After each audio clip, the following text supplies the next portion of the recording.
සුභාතරණයට ගාමනය කරනවා. අංක 13 නැත්නම් අවසන් රූපරාමයෙන් පෙන්වා දෙන්නේ සිය නිවස වෙත පුදු සිඟා වැඩිය සුභාතරණින් වහන්සේට ආනන්ද තරුණයා විසින් මේ කතාවක් තුළ ඇතුළත් දර්ශනීය වෙසක් කරනයි ඔබ මේ ප්‍රදර්ශනය කරන ලබන්නේ. මෙම දර්ශනීය වෙසක් මහන්සිය නරඹන ඔබට විශේෂයෙන්ම මතක් කර යුතුයි ඔබේ මේ ඥාතිද පින්වනුන් කරන්න.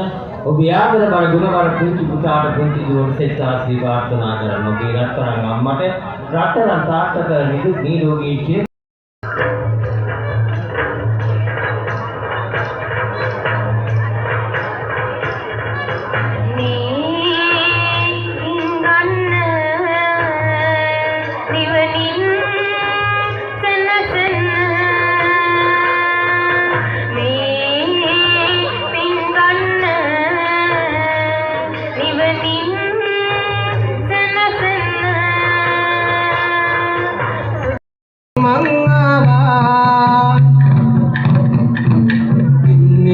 ජීවිතය ගඟුලින් රස හැට කරපාවා ඔය කාටත් අද සුන්දර සංජාවක් වේවා ඔය කාටත් අද සුන්දර සංජාවක් වේවා.